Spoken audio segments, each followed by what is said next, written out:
नमस्कार दोस्तों, स्वागत है आपका मेरे चैनल कॉमिक्स लाइफ में।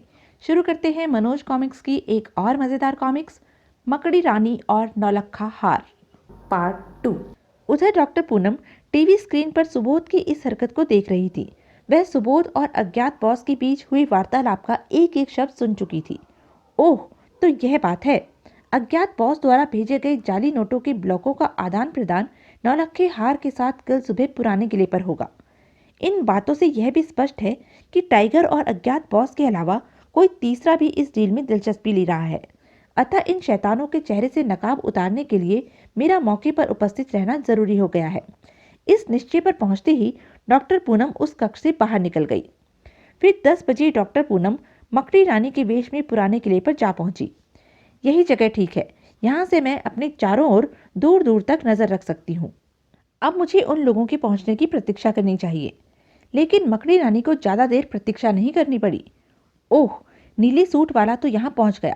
शायद इसी ने सुबोध से जाली नोटों के ब्लॉक छीनकर उसकी हत्या करने की कोशिश की थी। तभी किसी वाहन के रुकने की आवाज सुन मकड़ी रानी की निगाहें विपरीत दिशा में घूम गई। ओह, तो टाइगर का आदमी भी नौलक्खा हार लेकर यहाँ पहुंच चुका है। लेकिन इन दोनों में से कोई भी मेरी उपस्थिति के बारे में नहीं जानता। उधर टाइगर का आदमी जैसे ही नीले सूट वाले के समीप पहुंचा। हार लाए हो? हम अमानत में खयानत नहीं करते। भरोसा नहीं है तो खोलकर तसल्ली कर लो। और फिर आपस में ब्रीफकेस बदलते ही नीले सूट वाला उसी दिशा में लौट पड़ा जिधर से आया था। लेकिन अभी वह कुछ ही दूर गया था कि एकाएक जोरदार धमाका हुआ और नीले सूट वाले व्यक्ति के शरीर के चीथड़े हवा में बिखर गए। धड़ाम! टाइगर से दुश्मनी लेने वाले का यही अंजाम होता है।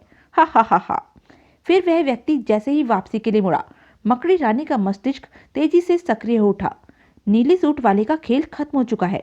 अब टाइगर के अड्डे तक पहुंचने के लिए मुझे उसके आदमी का पीछा करना चाहिए।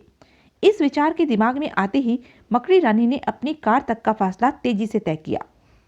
फिर थोड़ी ही देर बाद मकड़ी रानी बराबर का फासला बनाए हुए बड़ी सावधानी से टाइगर के आदमी की कार का पीछा कर रही थी। लगभग आधे घंटे बाद आगे वाली कार को एक विशाल कोठी के गेट के अंदर दाखिल होते देख मकड़ी रानी ने अपनी कार कुछ फासले पर ही रोक दी। हो न हो टाइगर का अड्डा इसी कोठी में मौजूद है। अतः कोठी में दाखिल होने से पहले मुझे इंस्पेक्टर तारकुंडे को इस जगह की जानकारी दे देनी चाहिए। अगले ही पल मकड़ी रानी कार में फिट फोन पर इंस्पेक्टर तारकुंडे से संबंध स्थापित कर बोली। इंस्पेक्टर तारकुंडे, अगर तुम नौलक्खा हार के लुटेरों और तस्करों के एक कुख्याति गिरोह को रंगे हाथों दबोचना चाहते हो तो दल बल सहित मेरे बताए पते पर पहुंच जाओ। मकड़ी रानी, तुम हुक्म दो और मैं ना पहुंचूं? ऐसा भला कभी हो सकता है? बेकार की बातों में समय बर्बाद मत करो तारकुंडे, पता नोट करो। पता नोट करवाने के बाद मकड़ी रानी ने संबंध विच्छेद कर दिया और कार को ड्राइव करती हुई इमारत के पिछवाड़े ले गई। फिर एक सुरक्षित स्थान पर कार खड़ी कर वह 4 दीवारी फांद इमारत के पिछवाड़े उस स्थान पर पहुंच गई जहां से एक पाइप छत तक गया हुआ था। मकड़ी रानी ने तुरंत आसपास की स्थिति का निरीक्षण किया। फिर बंदर किसी फुर्ती से पाइप के सहारे ऊपर चढ़ने लगी। छत पर पहुंचकर मकड़ी रानी ने एक बार फिर स्थिति का जायजा लिया। फिर छत से नीचे की ओर जा रही सीढ़ी के रास्ते नीचे उतरने लगी। सीढ़ियां तय करती हुई मकड़ी रानी जल्दी से इमारत के निचले भाग में स्थित गैलरी में पहुंच गई। गैलरी सुनसान पड़ी थी, अतः वह दबे कदमों से एक ओर बढ़ने लगी। लेकिन अभी वह थोड़ी ही दूर गई थी कि अचानक एक कमरे का दरवाजा खुला और एक लंबा चौड़ा व्यक्ति मकड़ी रानी के सामने आ खड़ा हुआ। मकड़ी रानी को देख वह चौंक कर बोला, कौन हो तुम? तुम्हारी मौत! कहने के साथ ही मकड़ी रानी की लात चल गई। तड़ाक! आह! गंजा व्यक्ति उछलकर दूर जा गिरा। लेकिन गिरते ही वह उछलकर खड़ा हो गया और पागल भैंसे के समान डकरता हुआ मकड़ी रानी की ओर लपका। परंतु मकड़ी रानी सतर्क थी। आई! फिर मकड़ी रानी गंजे को घसीटती हुई कमरे के अंदर ले गई और उसे किसी गुड्डे की तरह उठाकर फर्श पर दे मारा। आ! और इससे पहले कि वह संभल पाता, मकड़ी रानी गंजे व्यक्ति को अपनी बाह के शिकंजे में कसती हुई गुर्राई। बता, टाइगर कहाँ है, वरना एक झटके में तेरी गर्दन की हड्डी तोड़ डालूंगी। मैं नहीं जानता। गंजे व्यक्ति का उत्तर सुन मकड़ी रानी की बाह का कसाव जैसे ही उसकी गर्दन पर बढ़ा, वह गिगिया उठा। मुझे मत मारो, मैं बताता हूँ। बताओ जल्दी। और फिर वह गंजा बिना किसी आनाकानी के टाइगर के खुफिया रास्तों के बारे में सब कुछ बताता चला गया। पूर्ण जानकारी हासिल करते ही मकड़ी रानी का हाथ पूरी ताकत से गंजे व्यक्ति की कनपट्टी से टकराया। तड़ाक! दूसरे ही पल गंजा व्यक्ति फर्श पर बेसुध पड़ा था और मकड़ी रानी दरवाजे की ओर बढ़ चुकी थी। अब मुझे टाइगर की खबर लेनी चाहिए। उधर इमारत के तहखाने में, टाइगर, हमारे दुश्मन का सफाया हो चुका है और नोटों का ब्लॉक भी हमारे कब्जे में आ चुका है। गुड शेरा। तभी कुछ ख्याल आते ही टाइगर संजीदा स्वर में बोला, वे कितने आदमी थे? वह अकेला था बॉस। तुम्हें पूरा विश्वास है कि तुम्हारा पीछा नहीं किया गया है? हाँ टाइगर, फिर तो हमें अब किसी से कोई खतरा नहीं रहा। अब हम बेधड़क होकर इतने नोट छापेंगे कि हिंदुस्तान की अर्थव्यवस्था डगमगा जाएगी। हा हा हा हा। तभी टाइगर की हंसी को चीरती हुई मकड़ी रानी की आवाज वातावरण में गूंज उठी। तुम्हारे नापाक इरादे कभी पूरे नहीं होंगे टाइगर। कौन? मकड़ी रानी, तुम यहाँ? हाँ मैं। और अब तुम्हारी भलाई इसी में है कि तुम अपने आप को कानून के हवाले कर दो। कानून? हा हा हा हा। तुम्हारा कानून मेरा कुछ नहीं बिगाड़ सकता मकड़ी रानी। तुमने यहाँ आकर अपनी मौत को दावत दी है। अब तुम यहाँ से बचकर नहीं जा सकती। तुमसे पहले भी कई अपराधी इस गलत फहमी का शिकार हो चुके हैं टाइगर, पर उनका जो हर्ष हुआ वह तुम्हें अवश्य मालूम होगा। लेकिन अब तुम्हारा क्या होगा यह तुम नहीं जानती। तत्पश्चात टाइगर ने तुरंत अपने आदमियों को मकड़ी रानी पर गोलियां बरसाने का हुक्म दे डाला। गोलियां चली भी, लेकिन वे मकड़ी रानी के शरीर से टकराकर मिट्टी के ढेले की तरह फर्श पर गिरती जा रही थी। टाइगर, अभी वह गोली बनी ही नहीं जो मकड़ी रानी का सीना चीर सके। अब अगर तुम अपना बचाव कर सको तो कर लो। कहने के साथ ही मकड़ी रानी ने अपनी बेल्ट पर लगा बटन दबा दिया। दूसरे ही पल जूम आई। इधर मकड़ी रानी को टाइगर की तरफ बढ़ते देख शेरा जैसे ही उस पर झपटा, मकड़ी रानी का फौलादी घूसा उसके जबड़े से टकराया। डिशुम! आह!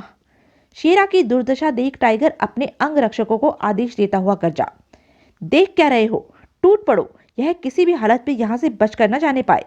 Yes tiger. दूसरे ही पल दोनों अंग रक्षक मकड़ी रानी पर झपट पड़े, लेकिन मकड़ी रानी सतर्क थी। डिशुम! आह! तड़ाक! आई! इधर मकड़ी रानी दोनों अंग रक्षकों को लात घूसों पर रखे हुई थी। उधर टाइगर की नजरें ब्लॉकों के ब्रीफ केस पर जा जमी। यही मौका है, मुझे ब्लॉक लेकर चंपत हो जाना चाहिए। इस विचार के दिमाग में आते ही टाइगर तेजी से आगे बढ़ा और ब्रीफकेस उठाकर द्वार की ओर दौड़ पड़ा। लेकिन अभी टाइगर हॉल से निकलकर कुछ ही दूर गया था कि अचानक, सुभान अली, तुम! यह क्या बेहूदगी है? लगता है बहुत जल्दी में हो।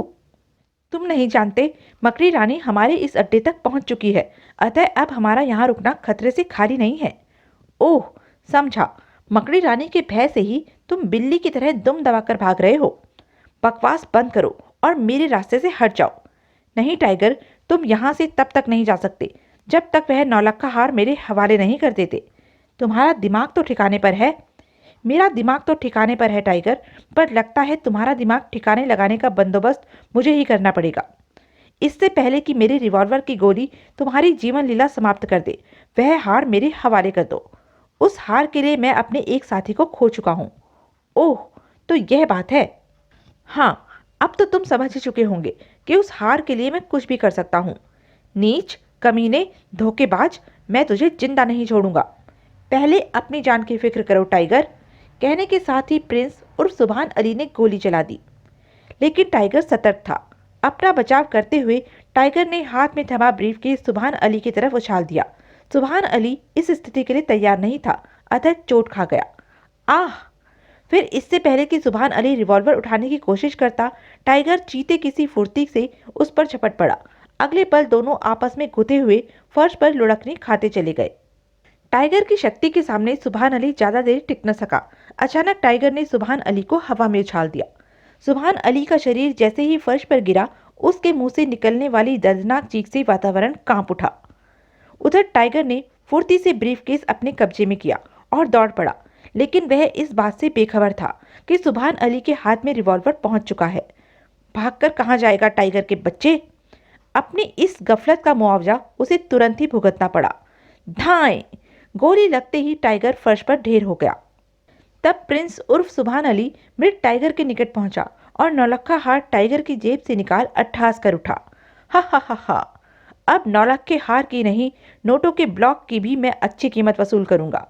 फिर वह जैसे ही ब्रीफकेस उठाने के लिए झुका, मकड़ी रानी के पैर की ठोकर उसकी कमर पर पड़ी। तड़ाक! आह! सुभान अली छिटक कर दूर जा गिरा। फिर मकड़ी रानी ने उसे संभलने का मौका नहीं दिया। आई! मकड़ी रानी के शक्तिशाली प्रहारों ने सुभान अली के होश उड़ा दिए। तभी आते हुए भारी बूटों की आवाज सुन मकड़ी रानी चौंकी। ओह, शायद तारकुंडे अपने दल सहित यहाँ पहुंच गया है। अतः उसके यहाँ पहुंचने से पहले मुझे यहाँ से खिसक लेना चाहिए। और फिर मकड़ी रानी वहां एक पल भी नहीं रुकी। उसके जाने के कुछ ही क्षणों उपरांत इंस्पेक्टर तारकुंडे अपने दल सहित वहां आ पहुंचा। ओह, अंतर्राष्ट्रीय कुख्यात ठग सुभान अली, तुम्हारे बाहर खड़े साथियों को तो मैं पहले ही हिरासत में ले चुका हूँ। अब तुम भी मेरे हाथ आ गए। तत्पश्चात इंस्पेक्टर तारकुंडे ने फर्श पर पड़े नौलक्खे हार व ब्रीफकेस को अपने कब्जे में लेने के बाद सुभान अली को भी हिरासत में ले लिया। फिर इमारत की तलाशी लेने के बाद उसने टाइगर की लाश को पोस्टमार्टम के लिए भेज दिया और इमारत को सील कर टाइगर के बेहोश साथियों और सुभान अली को साथ ले स्वयं भी अपने दल बल सहित वहां से चल पड़ा। लेकिन राह में कई प्रश्न रह रहकर उसके मन मस्तिष्क को कुरेद जाते थे। आखिर सुभान अली और अन्य लोगों को बेहोश किसने किया? क्या मकड़ी रानी यहाँ आई थी? अगर आई थी तो फिर गायब कहाँ हो गई? परंतु इंस्पेक्टर तारकुंडे को अपने मस्तिष्क में उठ रहे इन प्रश्नों का कोई उत्तर नहीं मिला। तो यह थी मनोज कॉमिक्स की एक मज़ेदार कॉमिक्स। ऐसे ही मज़ेदार कॉमिक्स के लिए बने रहें मेरे साथ। और हाँ, मेरे चैनल को लाइक, शेयर और सब्सक्राइब करना ना भूलें। धन्यवाद।